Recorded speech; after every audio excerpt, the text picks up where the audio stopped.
Kaya mga kapatid, sa umagang ito, ang gusto kong pag-aralan natin, yung kapangyarihang binigay ng Diyos sa church. Sa inyo at sa akin. Meron kayong power. Sabihin niyo sa katabi niyo, power. Okay? May kapangyarihang binigay ang Diyos sa iglesia na minsan hindi natin nami-miss out natin gamitin o nami-miss out natin sa buhay natin o hindi natin napapansin dahil hindi natin alam. Or meron tayong nakaligtaan na dapat gawin bilang anak ng Diyos. Kaya sa umagang ito mga kapatid, ang gusto kong pag-aralan natin is the power of a united prayer. Ang kapangyarihan ng panalangin ng nagkakaisang iglesia. Alam niyo, napaka-powerful nito. Mamaya po, yun ang pag-aaralan natin sa umagang ito. Medyo mahaba ang ating konteksto, pero gusto ko pong basahin natin ito na basahin nyo ng meditate on it, okay? Hallelujah. Sige, Acts chapter 4, from verse 23 to 30.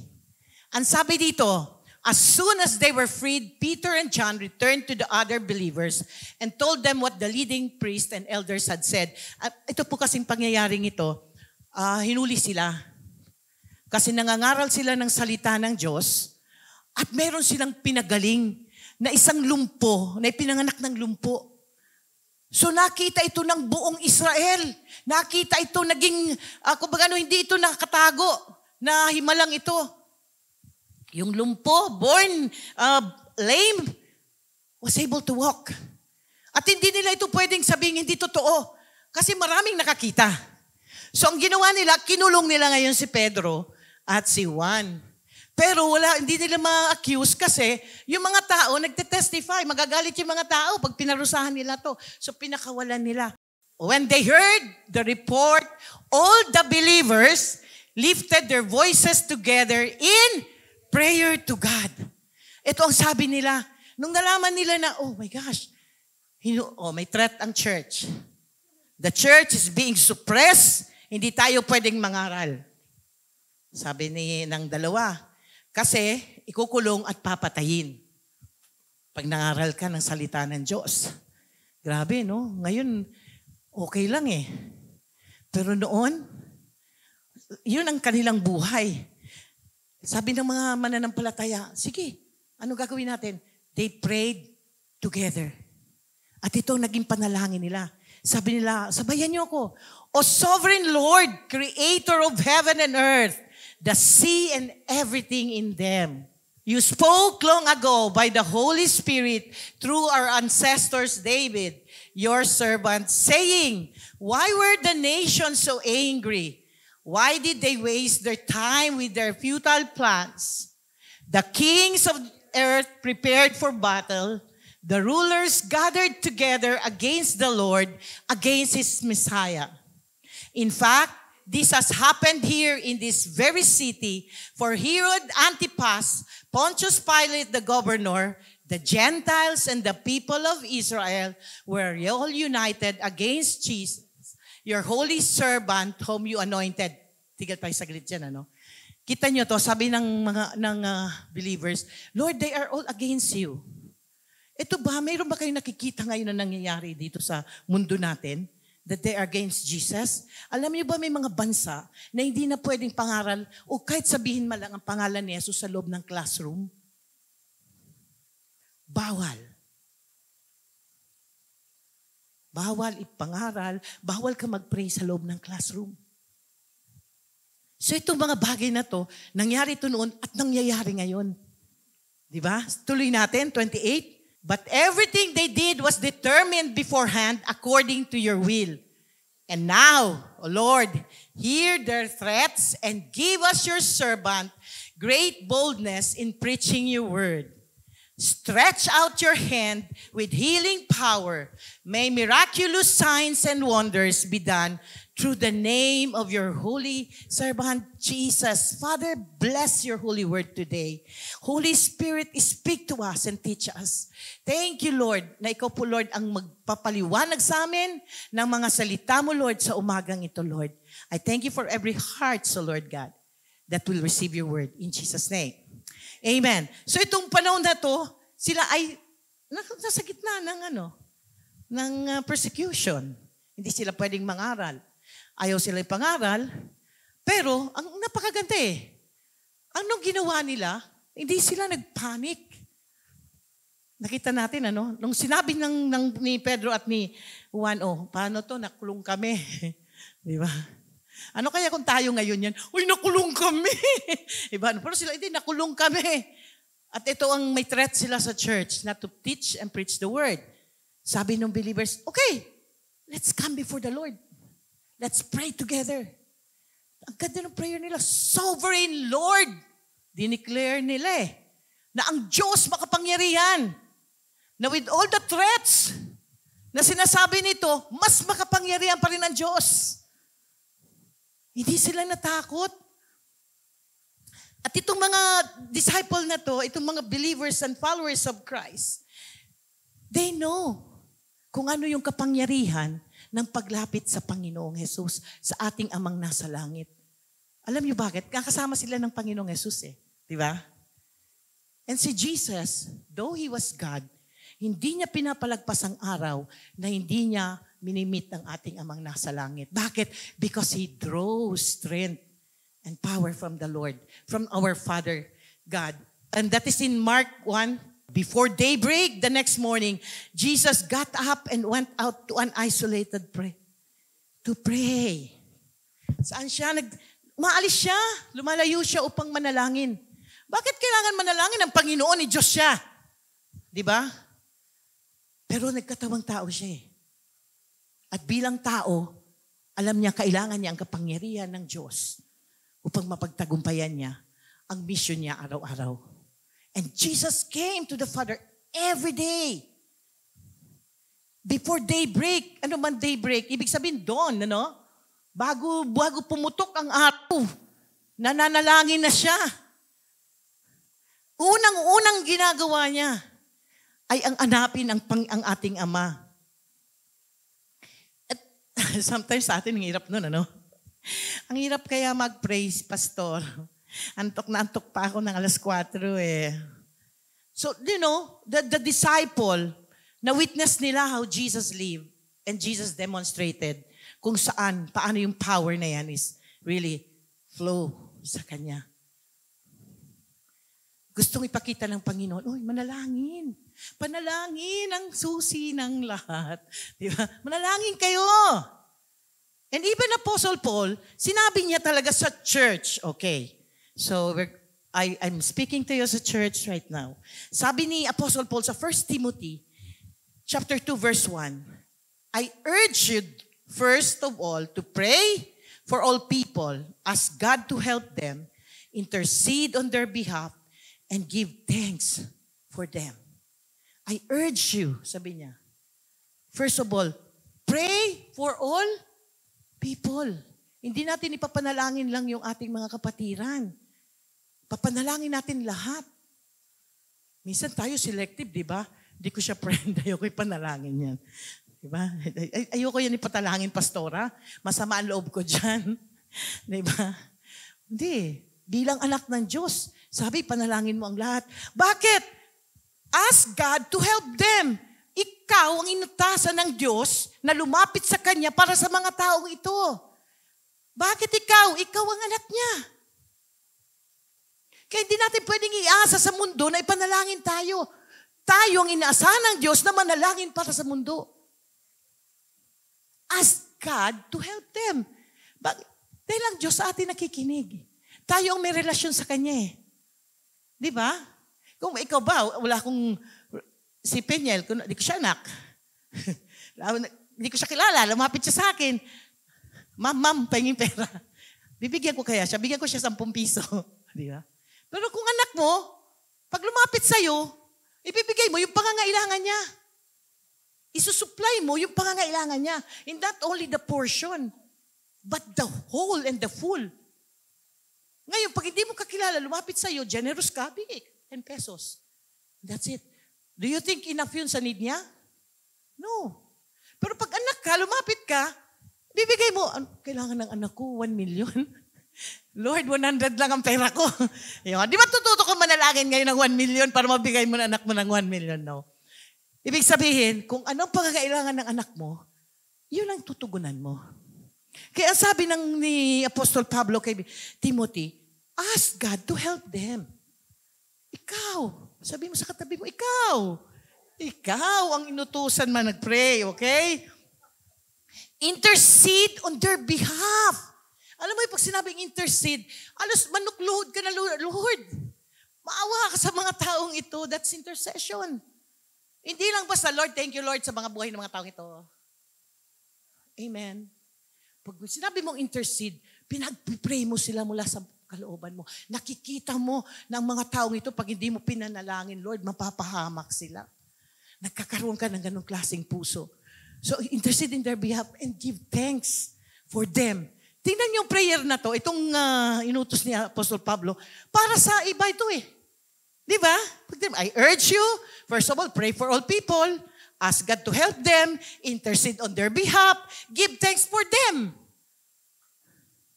Walang para sa'yo. Baka sabihin mo, Lord, bakit hindi ako kasali dyan? Diba? You know why? Because you're already blessed. Kung anak ka na Diyos, blessed ka na. Yeah, you're in the position to the blessing of God. May reason lang kung bakit yung blessing hindi nagpo-flow sa buhay natin. At yun naman ang hahanapin mo bilang anak ng Diyos. Kasi ang kalooban niya nakasulat na. Nakalagay na dito sa kanyang salita. Kung paano ikaw ay mapagpala ng Panginoon. Amen? And the believers, they know the power of praying together. Alam mo yung mga kapatid, a praying church is a powerful church. A praying church is a powerful church. Alam niyo bakit? Kasi when you pray, you are in the presence of God. At kung sama-sama kayong nananalangin, ang presensya ng Diyos, nandyan. Di ba?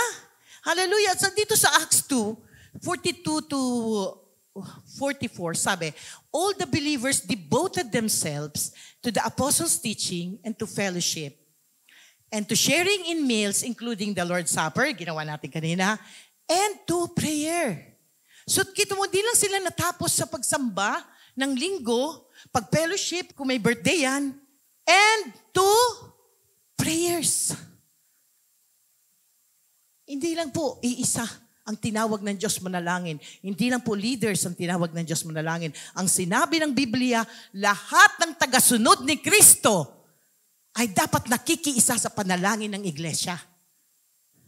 They devoted the believers, all, hindi some, but all the believers. Sabi niyo all. Sabi nga, the apostles' teaching and the fellowship and to prayer. Napakaliwanag nito, mga kapatid. Dapat nakikiisa tayo sa panalangin. And then the next verse, ito sabi, a deep sense of awe came over them all, and the apostles performed many miraculous signs and wonders. And all the believers met together in one place, shared everything they had. Alam mo, kung sama-sama, may nagaganap eh. Nakakaiba. Na kahit iba-iba tayo, nagkakasundo-sundo tayo. When we come together in the presence of God. Kaya po, when we come together in unity in prayer, ito po ang unang nangyayari. United prayer builds unity in the body. Nagkakaroon tayo ng pagkakaisa. Natututo tayong makiayon sa ating mga kapatid.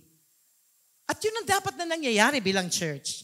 Diba? Dapat na hindi ka kontra. Diba? Kasi kung kontra ka, hindi ka taga rito.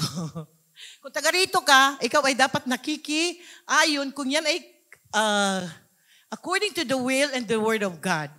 Ephesians chapter 4, verse 3. Make every effort to keep yourselves united in the Spirit, binding yourself together with peace. Sabi dito, make every effort. Effort. Ang hirap gumawa ng effort. Lalo na kung pupunta mag-pray. Diba? Make every effort to keep yourself united in the Spirit. And we become united in the Spirit when we pray. Sabi ng salita na Diyos, pagsumikapan nyo, mga anak, pagsumikapan nyo ang bagay na to, and it will bind yourself together in peace. Doon kayo magkakaroon ng kapayapaan. Minsan kasi buhay natin, kaya gulo-gulo, hindi natin alam ang gagawin natin. Kasi nga may missing link tayo palagi. Meron tayong hindi nagagawa o may nakakaligtaan tayong gawin bilang Kristiyano sa buhay natin. Ang Diyos, nakahanda ang blessing niya sa iyo. Ang problema, handa ka bang tanggapin yon? Gusto natin tumanggap, pero wala ka sa posisyon to receive. Iyon ang masaklap doon. So God is teaching us kung paano na God can bless you, na nakaposisyon ka to really receive that blessing from the Lord. Amen? Kaya sabi ng Panginoon, make every effort.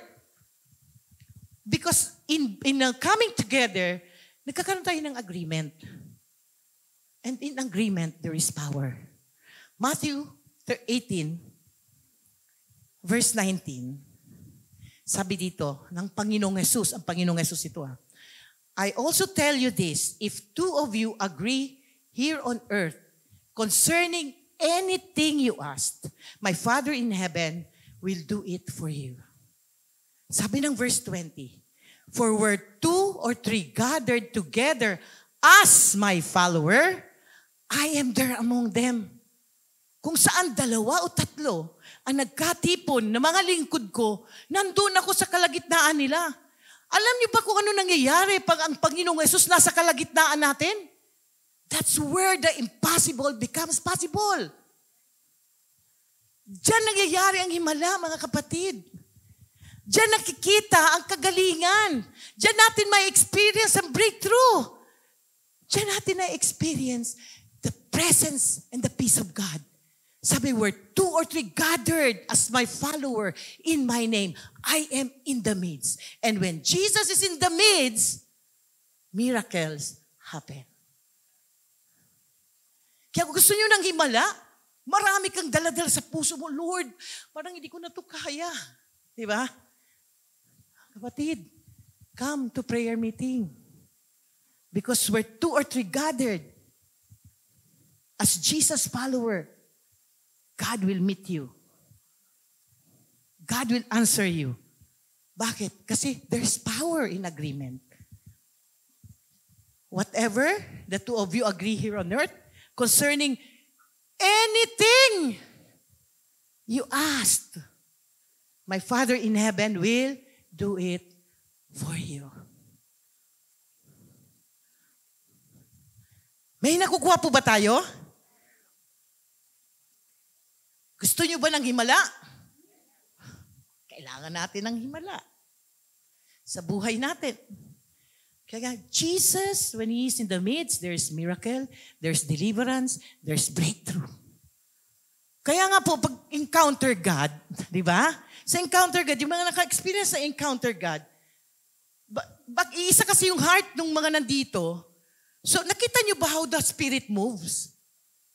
Nakita nyo kung paano yung mga may problema, pinapalaya ng Diyos. When we have our encounter God, diba? The Spirit was so strong. Binibreak niya talaga.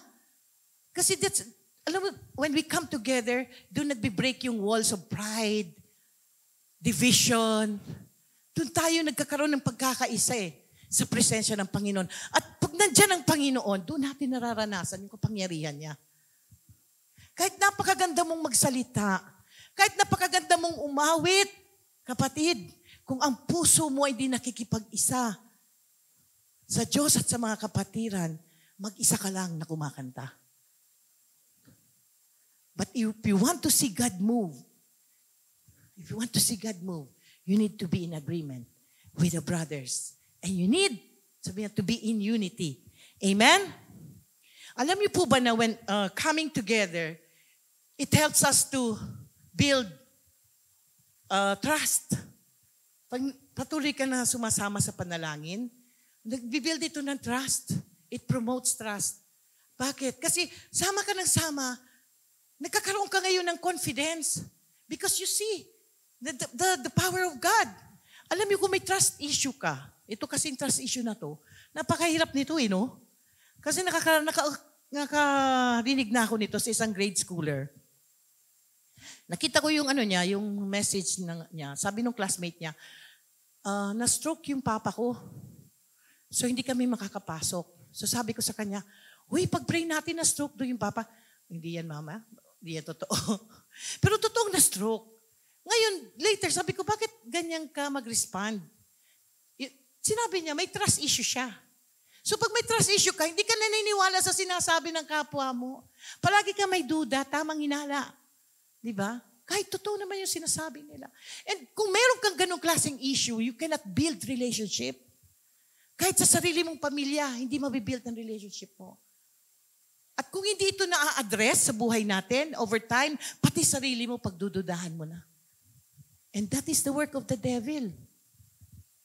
To destroy confidence. Kasi pag may trust issue ka, palagi kang nandun sa division side. Hindi ka makikipag-isa. Hindi ka makiki-agree. And if you are in the church, kailangan ma-heal ka sa ganyang klaseng issue ng buhay mo. And God can heal you. As you come regularly, alam niyo, gusto ko na ito ma-overcome. I encourage you, come regularly. Every Saturday, 9 o'clock, 9 to 10, punta kayo dito. Whatever yan, yung issue na yan, the Lord can deal with that. Amen? Because the God that we serve is a God who believes in us and loves us. Sabihin mo, mahal ka ng Panginoon. So when we come together, alam niyo ba na it builds us. Kaya nga, it builds unity in the body when we come together. Kasi hindi ka naman pupunta rito para magkontra, di ba? Pupunta ka rito para magkiisa. And sabi ng Panginoon, kung nakikipag-isa ka, you are my follower, then I am there. At kung nandyan ako, you will experience the miracle that you need in your life. Ano ba ang miracle na kailangan mo? Ano ba ang gusto mong makita? Mabago sa buhay mo? Maganap sa buhay mo? Only in the presence of Jesus, pwede natin ma-experience ito. So, and as we come together, alam nyo, number 2, it accomplishes the impossible. Yung imposible, nagkakaroon ng katuparan. Sabi ko nga, when Jesus is there, the impossible becomes possible. Kaya nga nakakatuwa one time, I think from London, Champion Life London, pagawa silang t-shirt. Di ba yung kay Tom Cruise, Mission Impossible? Sa kanila, Mission Possible. Bakit? Kasi si Jesus yung dadalhin nila. So, Mission Possible. Pag tayo ay nagkakaisa, tayo ay lumalakad sa kalooban ng Panginoon at nagkakaisa tayo, lalo na sa panalangin, may nagaganap na ganito. Ito pong next kwento na gusto ko ipakita sa inyo is kay Peter pa din. Okay? Si Peter, no? Kasi talagang si Peter is very bold. Pero siya, di ba siya yung nag-deny kay Jesus Christ? Siya yung tumakbo. But after natanggap niya ang Holy Spirit, napakatapang niya magpahayag ng salita ng Diyos. So ito si Peter, ikinulong din ito ulit. Pero ito mas matindi yung pagkakulong sa kanya dito. Basahin natin. This is a story na gusto kong tignan nyo. It really happens. And mamaya, aralin natin, ano ang naging bahagi ng church dito. At ano ang pwede natin ma-experience from here. Okay, basahin natin. About that time, King Herod Agrippa began to persecute some believers in the church. He had the apostle James, John's brother, killed with a sword. Beheaded ito si James. Pinugutan siya ng ulo. When Herod saw how much displeased the Jewish people, he also arrested Peter. This took place during the Passover celebration. Then he imprisoned him, placing him under the guard of 4 squad. Amen. But while Peter was in prison, the church prayed very earnestly for him. The night before Peter was to place on trial, he was asleep, fastened with 2 chains between 2 soldiers. Others stood guards at the prison gate. Suddenly, there was a bright light in the cell. An angel of the Lord stood before Peter. The angel struck him in the side. Quick, get up. And the chains fell off his wrist. Then the angel told him, get dressed, put on your sandals. And he did.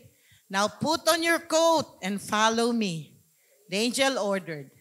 So Peter left the cell, following the angel. But all the time, he thought it was a vision. He didn't realize it was actually happening. They passed the first and second guard post and came to the iron gate leading to the city, and this opened for them all by itself. So they passed through and started walking down the street. Then the angel suddenly left him. Peter finally came to his senses. It's really true, he said. The Lord has sent this angel and saved me from Herod and from the Jewish leaders and had planned to do to me. When he realized this, he went, the mother of John Mark, where many were gathered for prayer. Kita niyo si Pedro, ikinulong, kasi siya yung save the last for best. Kasi pagkatapos na i-behead si James, nakita ni Herod, ang saya. Men pleaser kasi si Herod eh. Masaya yung tao, sige. Si Pedro ang kasunod. Ikulong nyo na yan. Ngayon, para hindi yan makawala, di ba? Ang dami niyang may chain siya. May guard, dami niyang guard. Ilan ang dadaanan niyang gate? Hindi siya basta makatakas. Siguro kahit lamok, hindi makadaan doon. Kasi talagang siya, sinecure siya ni Herod. Kailangan ni dito makawala.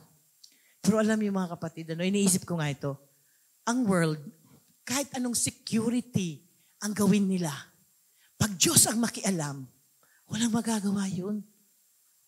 Ang nakakatuwa kay Pedro, kasi nasa ganung kalagayan siya, alam niya siya, maring patayin din siya the next day, after Passover, papatayin din siya, kasi gano'n ang ginawa kay James. Pero anong dinatnan ng angel? Isang Pedrong natutulog. Tulog na tulog. Minsan tayo, si Pedro may threat na sa life niya eh. Pero hindi siya nag-isip noon. Sa atin, ano ba yung mga bagay na hindi sa inyo nakakapagpapatulog? Utang daw. Minsan nga ba yung disconnection notice? Ito na naman si Judith. Di ba? Parang, Judith ko na bukas. Hindi ako makakatulog, sis. Pag-pray mo nga ako. Di ba? Yun pa lang. Pero si Pedro, buhay niya. Ang nakataya. Pero anong ginagawa niya? Tulog na tulog siya eh. Kailangan siyang gisingin ng anghel. Ginising siya, di ba? Struck, sabi eh. Uy, gising ka dyan. Siguro sa sobrang tulog ni Pedro, nakatulog na ba kayo nung hapon na magnanap lang kayo? Pero dahil pagod kayo, dire-diretso yung tulog nyo. Tapos paggising nyo, akala nyo umaga na? Naranasan nyo yun? Umaga na ba? Yung pala hindi, gabi pa lang. So, si Pedro, ganito siya eh. Sa sobrang tulog niya, ginising na siya ng anghel, sabi sa kanya, magbihis ka, magsandal ka, mag-coat, lahat, kasi di ba parang yung, kaya nga akala niya vision lang eh. Kasi sobrang tulog niya eh. Sobrang kapayapaan niya. Hindi niya nare-realize na nangyayari talaga yun. Sabi niya, it's just a vision. Hindi niya talaga nakikita na may nangyayaring ganon, kaganapan. Alam niyo mga kapatid, ito sikreto ni Pedro eh. He trusted the Lord. Na yung ginagawa niya para sa Panginoon, hindi niya talaga inaari ng buhay niya na yun eh. Kaya kahit gano'n, okay, patayin niyo ako, okay lang. Meron siyang gano'n eh. Tayo ngayon, di ba, pag I remember nung nag-share ako kasi nung panahon ko po, pwede pa kami mag-house to house truck distribution. Di ba? May mga alam ko, may mga kasama ako dito na naranasan din nila yan. Nakakatuko sa bahay, magbibigay ka ng trucks. Mararanasan mo doon na maaaring tanggapin, pero mayroon naman na mumurahin ka, i-reject ka. Talagang kasi galit sila sa'yo or maaaring may iba silang belief. Nagagalit sila sa'yo pag share. Pero ngayon hindi na pwedeng gawin yun. Kasi mga tao ngayon daming trust issue. Huwag ka lalapit, scam yan. Hold upper yan. Kaya ang hirap na natin ngayon ma-share ang gospel sa labas. Kasi nga, dahil nga doon sa attitude ng tao. Di ba? Pero natutuwa ako kay Pedro kasi kahit galit na galit sa kanya yung mga Pharisees, ito sila Herod, ayaw nilang i-preach ang word. They preach the word. Hindi wala makapigil sa kanila. Kahit patayin siya, they have the peace. Pero ano po ang naging bahagi ng church dito? Binasa natin, sabi dito na lang sa last part. When he realized this, he went to the home of Mary, the mother of John Mark, where they were gathered for prayer. The church is praying together. Mga kapatid, kung kami lumalabas para magpahayag ng salita ng Diyos, kailangan namin kayo para ipanalangin kami.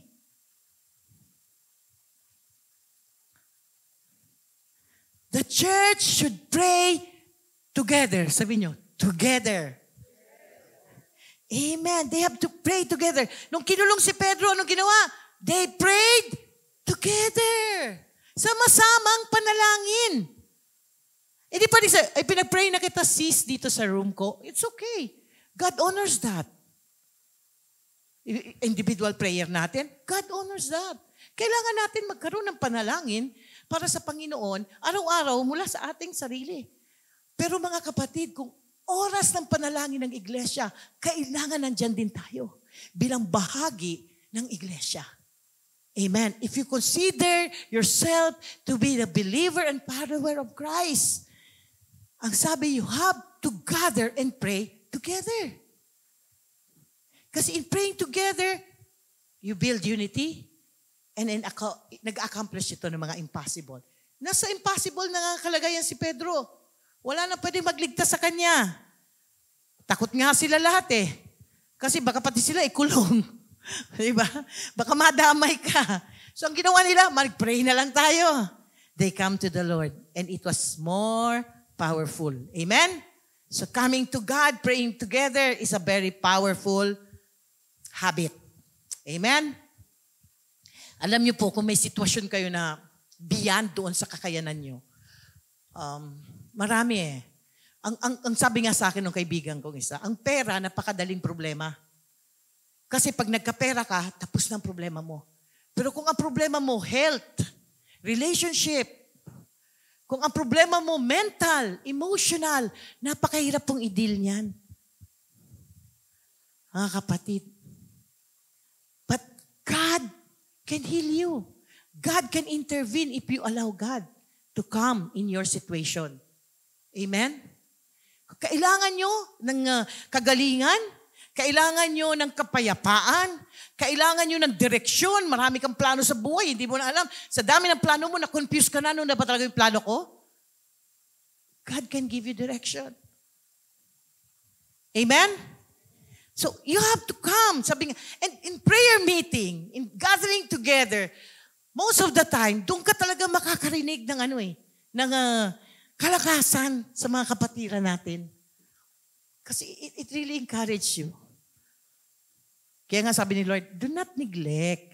Huwag niyo i-neglect yung pagsasama-sama. You have to come and pray. Don't just send your prayer request. Come and pray with your prayer request. Amen? Kaya niyo pumunta kayo. Alam niyo, minsan nga, pinaglalaanan natin ng time. Kung may gusto-gusto tayong puntahan, pati pera, ay, naku, pupunta talaga ako dito sa concert na to. Talagang pag-iipunan ko to. Kasi nandun yung heart mo to really kumbaga, to watch. Pero alam niyo mga kapatid, kung ang heart natin ilalagay natin sa puso ng Diyos, ang pananalangin, walang malayo.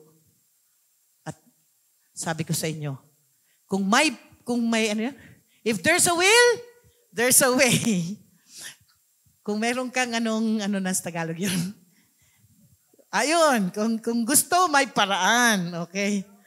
Okay, ayun, kung ayaw, may dahilan. Kaya nga hindi tayo pwedeng magsabi ng excuse kasi alam niyo mga kapatid, ang prayer meeting natin is scheduled. It is scheduled Saturday, 9 to 10. Yan po ang Champion Life Center Philippines prayer meeting. So inianyayahan ko po kayo, lalo na kung may mga prayer request kayo, pumunta po kayo dito at makiisa sa panalangin. At para makita niyo kung paano kikilos ang Diyos sa buhay niyo at sa mga pangangailangan niyo. Amen?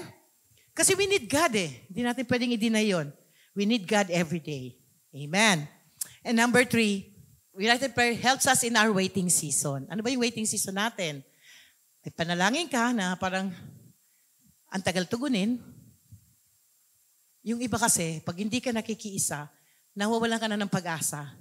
Pero kung patuloy ka na pumupunta, nakikiisa sa mga kapatiran, during sa season, kasi ang waiting season natin is a process season yan eh. Yan, that's where God is really building you up. That's where God is molding you.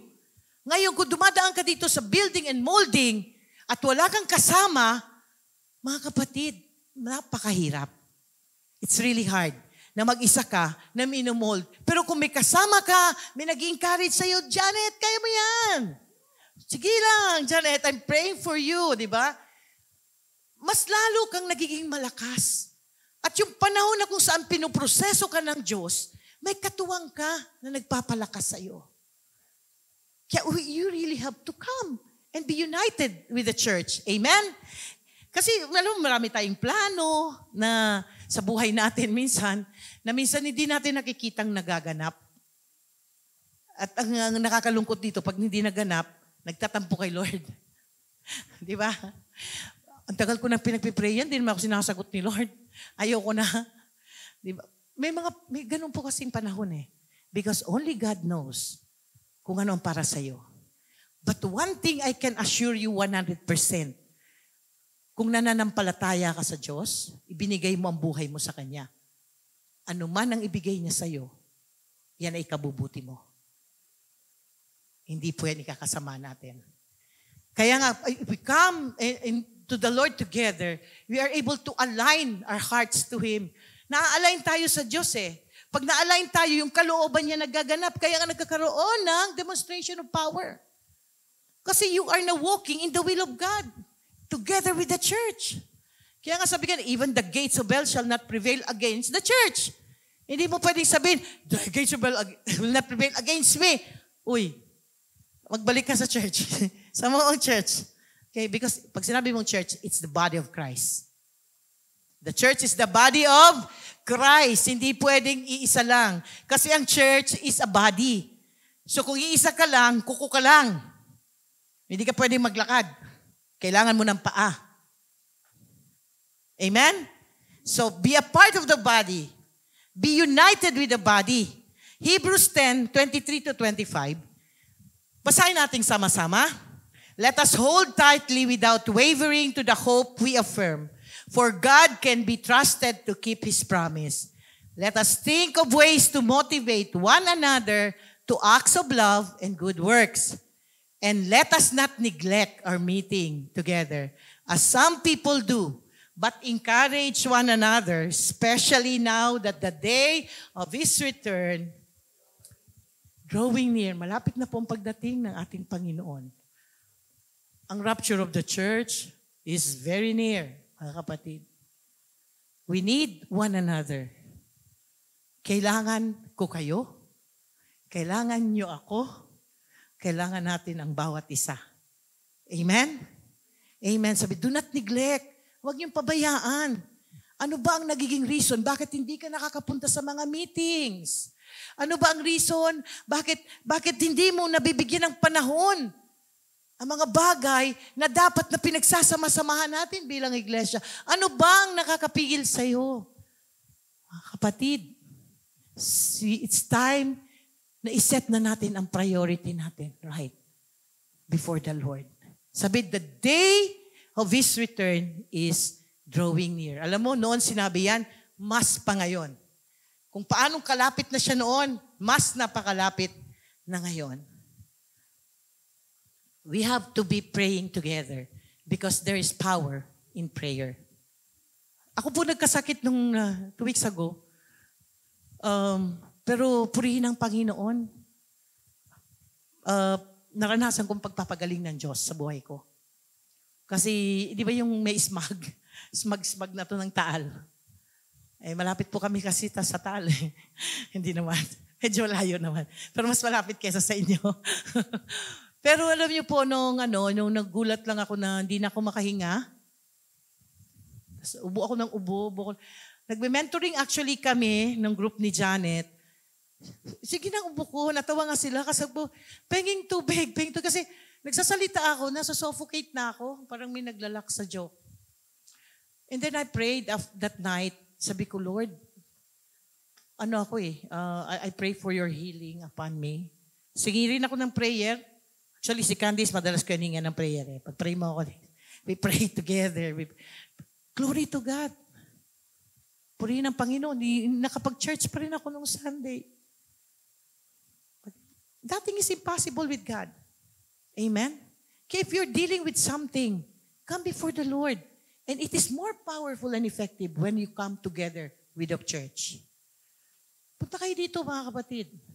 Mayroon kang sakit? Punta ka. Mayroon kang problema? Punta ka. Saturday, 9 o'clock. Every Saturday, bukas ang iglesia natin. Sa lahat ng pangangailangan, sa lahat ng panalangin, punta ka. May mga kaibigan ka na kailangan ng panalangin, dalin mo. Dahil ang church ay para sa mga tao. Sabi nga ng Panginoon kanina, di ba? Sabi ni Apostol Pablo sa Timothy, I urge you to pray for all people. To ask God to help them. So kapatid, may responsibilidad ka sa ibang tao. And this morning, I would like to challenge you. Let us pray all together. Where God placed us, let's be faithful. Dito tayo tinalaga ng Diyos, maging tapat tayo. Kung may pangangailangan ka, ilapit natin sa Panginoon. Huwag kayong matakot ibigay sa Diyos ang problema nyo. Alam nyo po, hindi kayo husga ng Panginoon. Kailangan muna ako maging mabuti bago lalapit sa Diyos. Hindi po tayo magiging mabuti hanggang hindi tayo lumalapit sa Panginoon. At ang problema po natin hindi maaayos kung tayo lang ang nag-aayos. Kasi kung tayo nag-aayos, lalong nagiging problema yan. Kung ang problema nyo gusto maging maayos, dalhin nyo sa Panginoon. And the Lord who is faithful, the Lord who loves us so much, will see to it na lahat ng yan ay matutugunan niya.